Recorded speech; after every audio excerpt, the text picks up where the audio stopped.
So what an interesting conversation this is turning to be.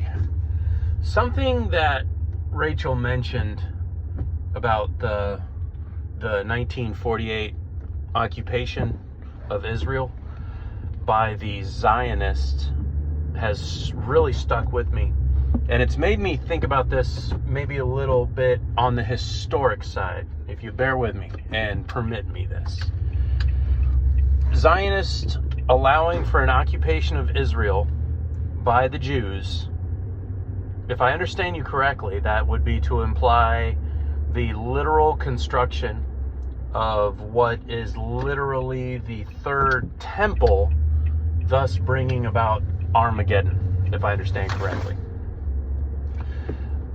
What I found interesting is I believe that was the point of the Crusades as well, in order to occupy it. Now, in those days, we were closer to what is referred to in some heretical approaches to faith in the replacement theology.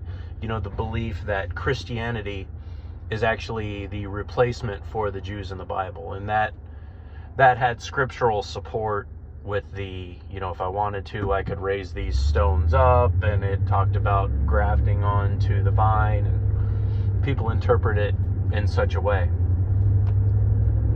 I had done some calculations, if I can be allowed this here conversation to take like a historic and religious approach.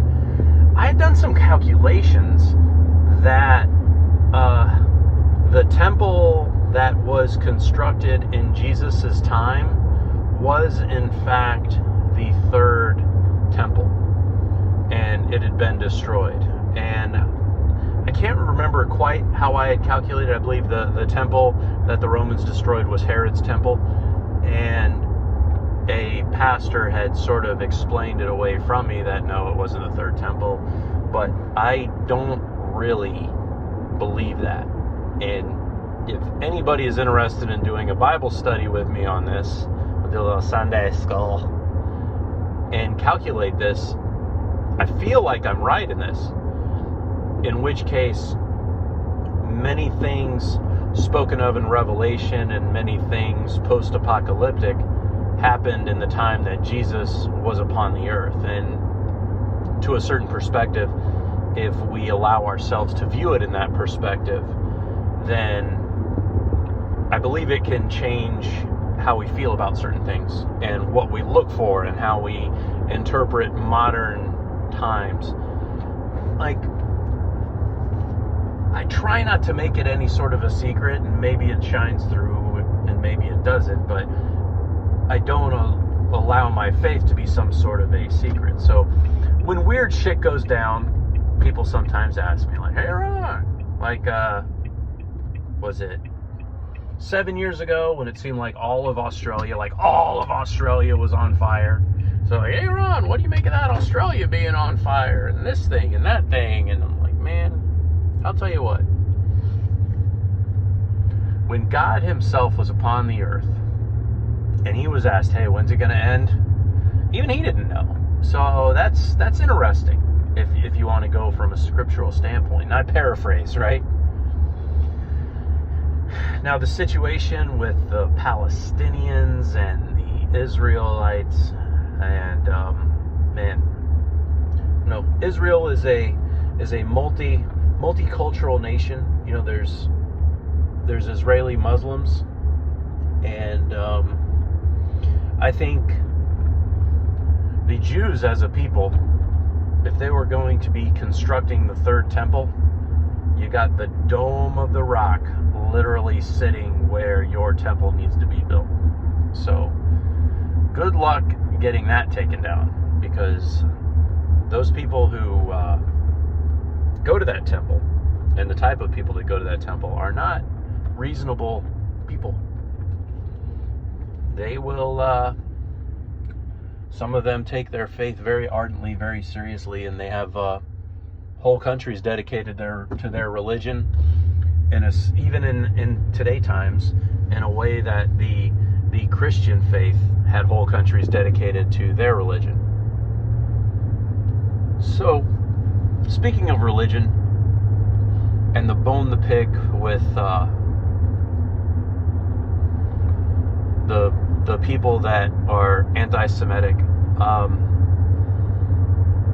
speaking to Schaef directly, there's amazing resources on the historical roots of anti-Semitism and what Zionists are. And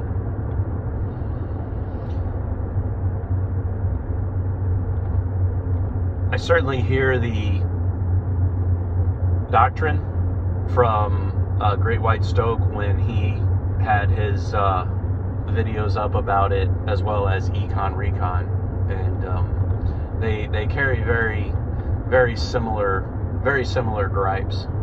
But yeah, I think it's interesting going back to Rachel too, when she said, you literally have Russians feel like they're already fighting World War III, which they already are. In closing, I would like to speak on World War III. There is he's a semi-popular YouTuber now. He made the rounds in my military podcast groups. A gentleman by the name of Andrew Bustamante is what he goes by now. And he claims that he was an agent for the Central Intelligence Agency. If you look it up, Andrew Bustamante, kind of common spelling, I'm sure something will come up for it. He wants to be famous. Oddly, not far from where I am, believe it or not. Anyway, his thought was that, one, World War II looked absolutely nothing like World War I. And by that logic, he felt that World War III would look nothing like World War II. And he has posed, and I can't find a way to disagree with this, World War III has already been launched and started on a 5th generation warfare level. That is to say, the cyber warfare front, the battle for hearts and minds, the battle for media supremacy.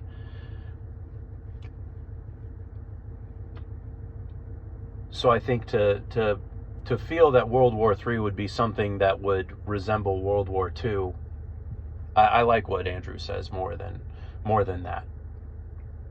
The other thing that I don't know if it's the elephant in the room or not, and I don't know how much of the tactical guys in self-defense videos you guys watch, man, they were almost frothing at the mouth out of this whole attack on Israel, like living out some sort of a weird Red Dawn scenario, or using it to push a a pro self-defense agenda based on that information. Kind of drives me up a wall in a way, because the right criticizes the left for never allowing a catastrophe to go to waste, when in fact both sides play the same role. Just an interesting food for thought. All right. That's all I got on that. So, catch y'all later.